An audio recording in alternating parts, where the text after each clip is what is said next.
बहुत समय पहले एक छोटे से रेगिस्तानी झोपड़े में अलादीन नाम का एक लड़का और उसकी मां रहते थे।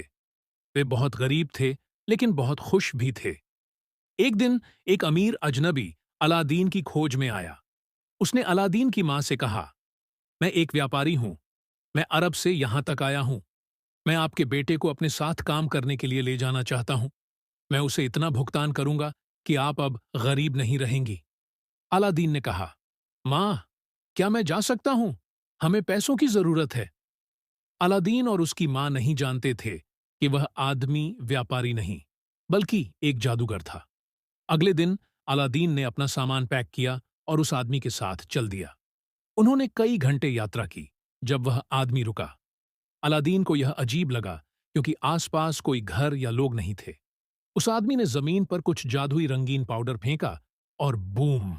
अचानक हवा में धुआं भर गया। जब धुआं साफ हुआ तो अलादीन ने देखा कि जमीन में एक बड़ा सा गड्ढा था, जो एक गुफा जैसा लग रहा था। अंदर जाओ, उस आदमी ने कहा। वहां तुम्हें बहुत सारा सोना मिलेगा। जितना चाहो ले लो, वो सब तुम्हारा है। और हां, वहां एक पुराना दीपक मिलेगा। उसे मेरे लिए बाहर ले आना। अलादीन को संदेह हुआ, लेकिन वह गुफा में चला गया। गुफा सोने के बक्सों और थैलों से भरी हुई थी। उसने अपनी जेबें जितना हो सका सोने से भर लीं। फिर उसने एक पुराना और गंदा दीपक पाया, जिसके पास एक अंगूठी पड़ी हुई थी। उसने आदमी को आवाज दी कि वह उसे बाहर निकालने में मदद करे। पहले मुझे दीपक दे दो, उस आदमी ने कहा। अलादीन ने सोचा कि अगर उसने दीपक दे दिया तो वह आदमी उसे वहीं छोड़ सकता है। इसीलिए उसने कहा, पहले मुझे बाहर खींचो। उस आदमी को बहुत गुस्सा आया और उसने गुफा के मुहाने पर और जादुई पाउडर फेंका।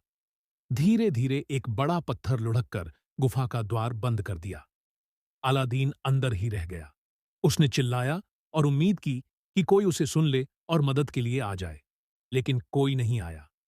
आखिरकार अलादीन चिल्लाने से थक गया और उसने अपने हाथ में पकड़े पुराने दीपक की तरफ देखा। आखिर इस आदमी को इस पुराने कबाड़ में इतनी दिलचस्पी क्यों थी? उसने खुद से कहा। फिर उसने उस पर लगे धूल के टुकड़े को साफ करने के लिए उसे थोड़ा सा रगड़ा। और छोटा हरा चूहा, जिन्न? खैर, वह बस उस जादुई अंगूठी में वापस चला गया और फिर से सो गया।